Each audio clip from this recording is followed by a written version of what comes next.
Joining me now, I have retired U.S. Navy Rear Admiral Andrew Loisel, Jonathan Ruhe, Director of Foreign Policy at the Jewish Institute for National Security of America, and Megan Mobbs, Director of the Independent Women's Center for American Safety and Security. Good morning to all three of you. Thank you for your time.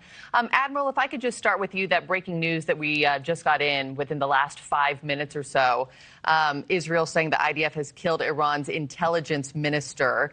I'll ask you the same question that I just asked Joe, but from your military lens, how significant is this?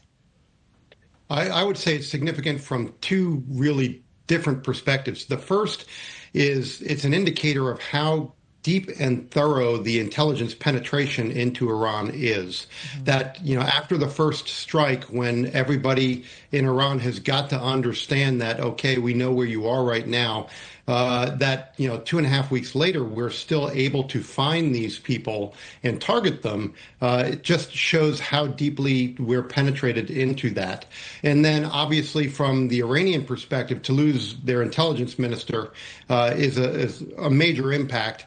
However, I'm not convinced that anybody in the command and control side of Iran right now is actually controlling their subordinates' actions. I think there are lots of folks acting on their own volition right now. Megan, I see you shaking your head in agreement there. This news comes a day after that we learned that Israel killed two of Iran's top regime commanders. We've killed more than, 40 regime members at this point. Mushtaba is still in power. Are we actually any closer, though, to regime change this morning? Well, I would say first, it's been clear that the president stated regime change is not the goal of the United States of America. Now, if this becomes a kind of happy coincidence as we go along with achieving our military objectives, then certainly that is a very welcome outcome, given of this regime and given how desperately the Iranian people want freedom. We are going to get closer as we keep up the pressure and we continue to demonstrate overwhelming military might. But this is where the Israelis have been exceptional partners in doing exactly what the Admiral just said, being able to pick off one by one these senior leaders. And as he accurately said, this has also led to completely decentralized decision making. And as that continues to fracture, we are going to be able to exploit that to our effect in order to hopefully assist with that forward progress towards regime change. Jonathan, what say you? What's standing out to you with this breaking news and just where we are this morning in the fight? Well, I think, as we saw, it's very important that both the Iranian people see what's happening.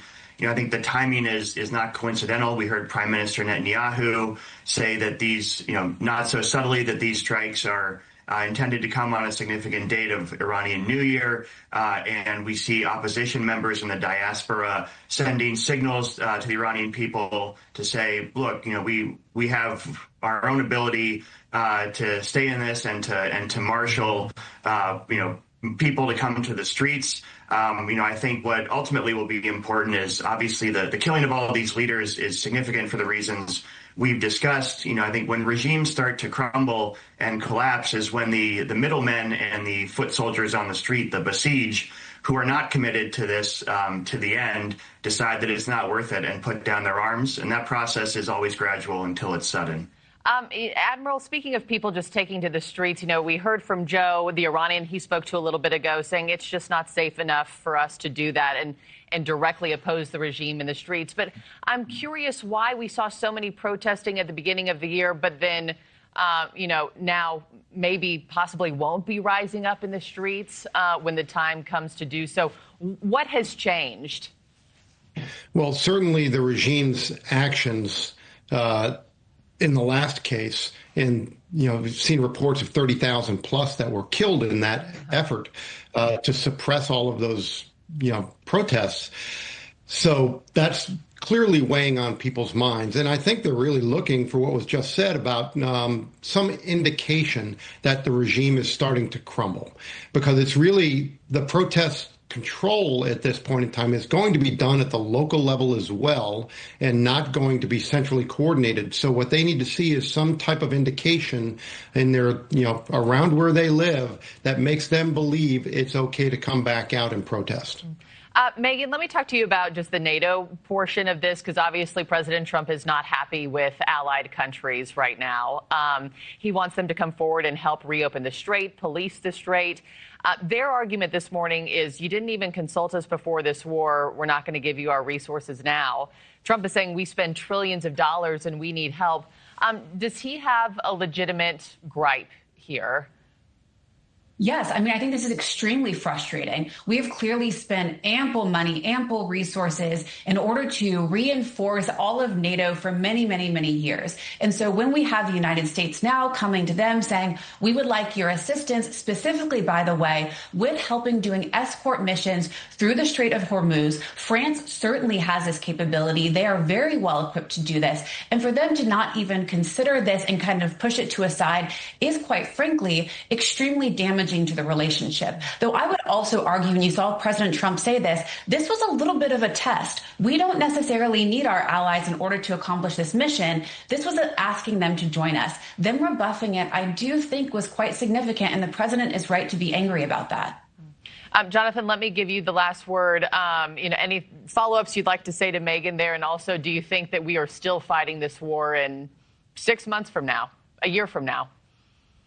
So, yeah, as Megan said, it's inherently in our European allies' self-interest, not even altruistically, to keep the flow of energy out of the Middle East going. And our European allies certainly have capabilities they can contribute to that. I think when we talk about Hormuz and we talk about Iran's attacks across the broader region, which is also potentially testing the nerves of some of our partnerships in the Gulf itself, I think it shows that, for now, Iran still demonstrates the ability to pursue its goal from the start, which it said it was going to do, which is we'll make this war longer and more costly than the United States is willing to contemplate, and therefore create pressure on Trump to end the war before he ends our regime. Right now, I think the Iranians are doing a good job, but the more we see the kind of operations and strikes that were discussed at the outset, the more it really starts to pull apart the strings that hold up Iran's strategy.